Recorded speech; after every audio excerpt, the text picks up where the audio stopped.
বন্ধুরা, আমি প্রত্যেক দিনই মিঠিঝরা গল্পের পাশাপাশি আমি আমার ডেইলি লাইফস্টাইল ব্লগ শেয়ার করি। প্লিজ আমার ভিডিওগুলো দেখে আমার পাশে থাকবে। আজ আমি তোমাদের সামনে নিয়ে চলে এসেছি উচ্ছের দারুণ একটা রেসিপি, যেটা বাড়িতে ছোট থেকে বড় যারা কখনোই উচ্ছে খায় না তারা একবার হলেও এটা বানিয়ে দেখবে। অসম্ভব মজাদার হয় খেতে, সবাই এটা চেয়ে চেয়ে খাবে আর খুবই পছন্দ করবে। তো একবার হলেও বাড়িতে ট্রাই করবে, এইটুকু অনুরোধ রইল।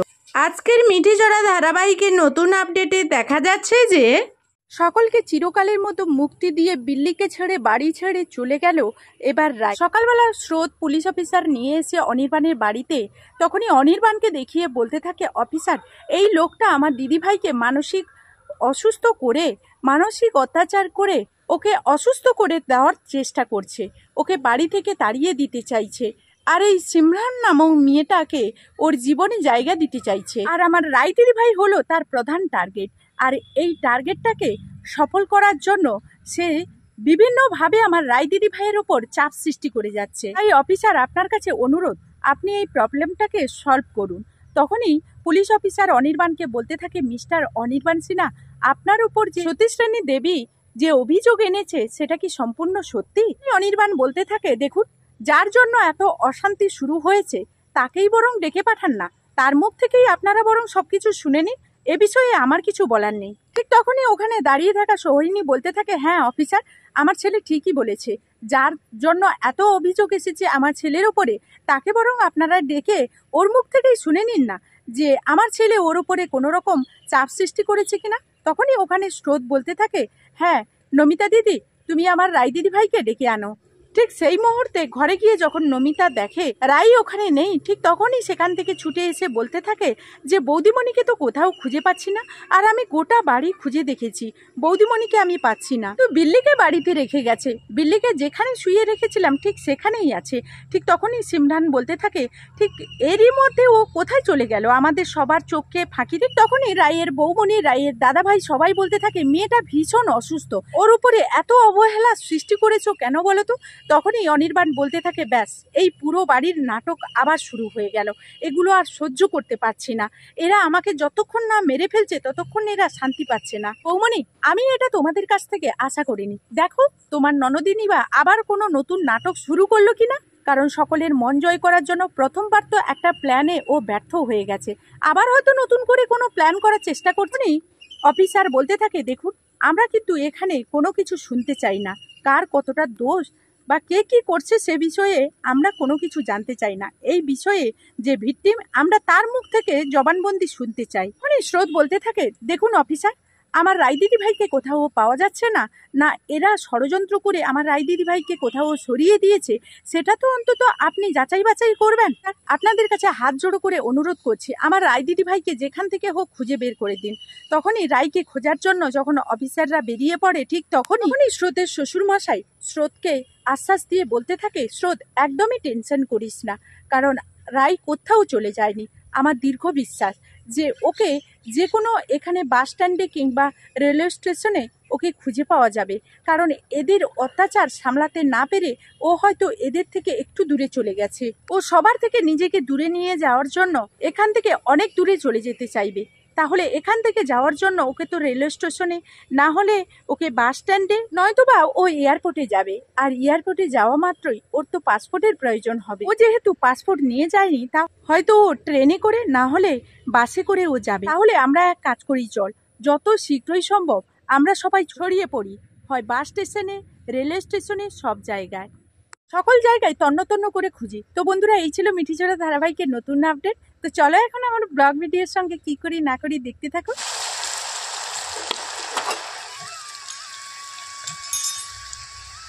তখন কিন্তু উচ্ছেগুলো হয়ে যাবে, ঘুরিয়ে নেব, আর কতটা মুচমুচে হয়েছে দেখো।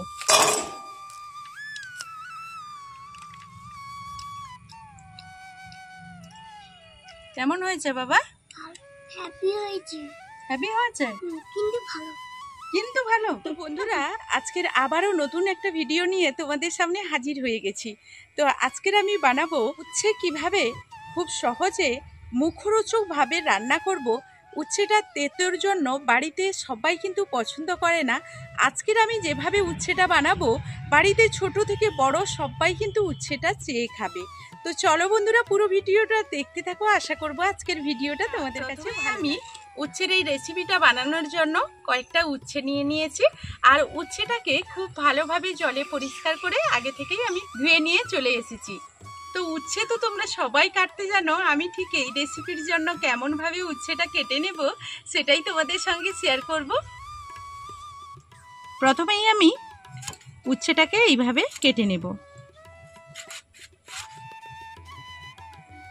এরপর এইভাবে জাস্ট আমি লম্বা লম্বা করে কেটে নেব।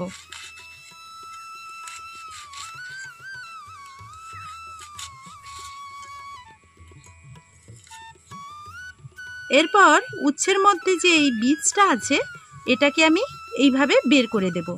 তোমাদের যেমন সুবিধা আগে তোমরা বীজটা বের করে নিয়ে তারপর উচ্ছেটাকে কেটে নিতে পারো।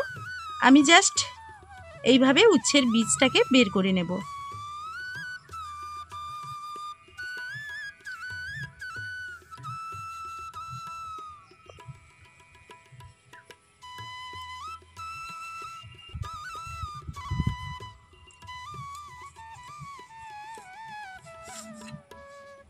তো বন্ধুরা দেখো, এইভাবে আমি একই সাইজের করে কেটে নিয়েছি।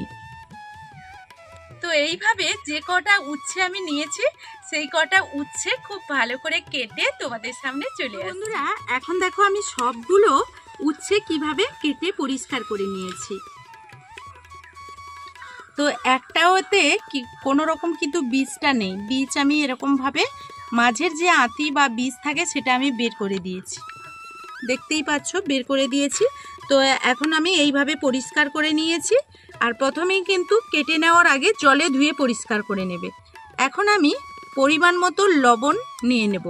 এখানে আর কিচ্ছু দেব না, এইভাবে লবণটা একটু মাখিয়ে রেখে দেব।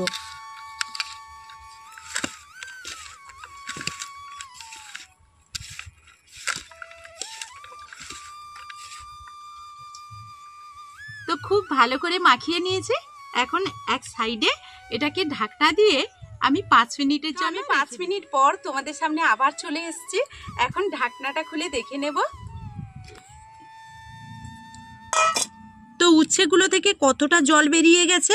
এখন আমি উচ্ছে থেকে আবারও যতটা সম্ভব জল চেপে বের করা যায় ঠিক সেটাই বের করে নেব।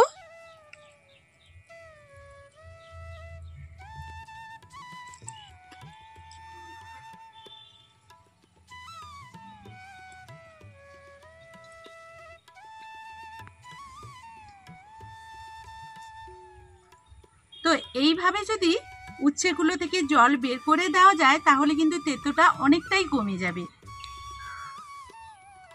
এখন এই জলটা আমি ফেলে দেব। এখন আমি এই রকম একটা পাত্রে আবারও নিয়ে নিচ্ছি। এই উচ্ছের মধ্যে এখন কিছু উপকরণ আমি মিশিয়ে দেব। তো দিয়ে দিচ্ছি লবণ, দিয়ে দিচ্ছি 1 চামচ মতো সুজি, 1 চামচ মতো কর্নফ্লাওয়ার, হলুদ গুঁড়ো, লঙ্কার গুঁড়ো, কাশ্মীরি লঙ্কার গুঁড়ো চাইলে স্কিপ করতে পারো, জিরে গুঁড়ো, দিয়ে দিচ্ছি ধনে গুঁড়ো। এই সমস্ত উপকরণ এখন হাত দিয়ে এইভাবে মেখে নেব। তো একটু সময় ধরে মেখে নিতে হবে, তাহলে এর মধ্যে জলটাও ছেড়ে দেবে আর এখানে মশলাগুলোও খুব ভালোভাবে উচ্ছের গায়ে লেগে যাবে। তো আমি এখানে কর্নফ্লাওয়ার দিয়েছি, তোমরা চাইলে কিন্তু চালের গুঁড়োও দিতে পারো। আর দেখো একটু সময় নিয়ে মাখতে মাখতে এটা কত সুন্দর সবগুলো উপকরণ উচ্ছের গায়ে খুব ভালোভাবে লেগে যাবে।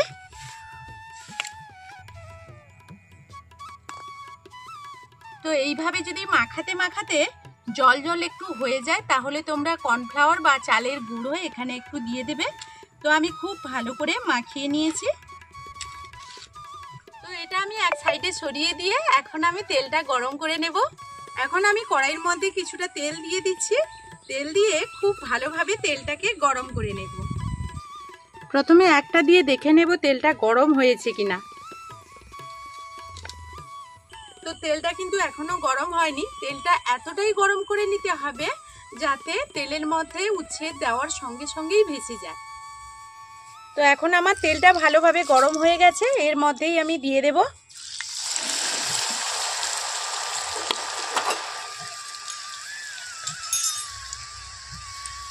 তো একটা ব্যাচে তো সবগুলো হবে না, পরের ব্যাচে আবার ভেজে নেব। আর বন্ধুরা দেখো, দেওয়ার সঙ্গে সঙ্গেই কিন্তু তেলের মধ্যে এইভাবে ভেসে উঠবে।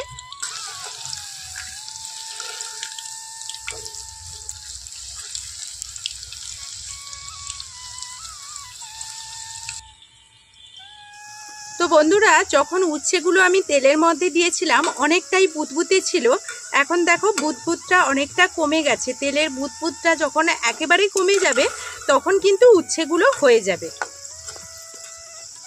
তো এখন আমার এগুলো হয়ে গেছে, আমি এগুলোকে খুব ভালো করে তেল ঝরিয়ে নেব। আর এইগুলো যত ভালোভাবে ভাজা হবে এর মধ্যে কিন্তু তেল লেগে থাকবে না, বেশি একটা তেল থাকবে না। এইভাবে তবুও আমি উপরন্তু তেলগুলো ঝরিয়ে নেব। আর কতটা মুচমুচে হয়েছে দেখো। তো এখন আমি বাদ বাকিগুলো এই তেলের মধ্যে দিয়ে দেব। তো বন্ধুরা, এই তেলটা যখনই আমরা উচ্ছেগুলো দেব হাই হিটে কিন্তু গরম করে নিতে হবে। তারপর 1 মিনিট মতো একটু হাই হিটে এইভাবে ভেজে নেওয়ার পর আঁচটাকে কমিয়ে দিয়ে 5 মিনিট মতো ভেজে নিতে হবে। তো এখন সবগুলো এইভাবে ভেজে নিয়ে ফিরে আসছি। তো এখন আমার সবগুলো ভাজা হয়ে গেছে, আমি এগুলো তুলে নেব।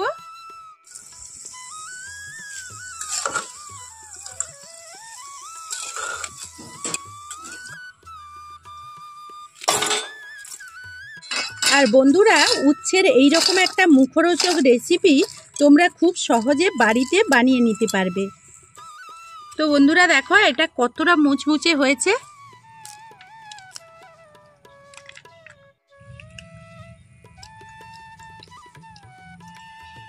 কেমন হয়েছে বাবা? হ্যাপি হয়েছে। হ্যাপি হয়েছে? কিন্তু ভালো। কিন্তু ভালো। তো বন্ধুরা, এটা খেতে যতটাই মুখরোচক ততটাই মুচমুচে কুরকুরে হয় এই উচ্ছের রেসিপিটা। তো আওয়াজ শুনেই তোমরা বুঝতে পারছো। আর আমার সাইডে কিরণ বাবাও খেয়ে নিচ্ছে। তো এইভাবে যদি উচ্ছের রেসিপিটা তোমরা বানাও তাহলে কিন্তু বাড়িতে বড় থেকে ছোট সবাই খুব পছন্দ করবে। তো চলো বন্ধুরা, আজকের ভিডিওটা যদি আমার ভালো লেগে থাকে তাহলে সুন্দর একটা কমেন্টের অপেক্ষায় রইব। এখনকার মতো এই ভিডিও থেকে বিদায় নেব। সবাই ভালো থাকবে, সুস্থ থাকবে। টাটা। টাটা।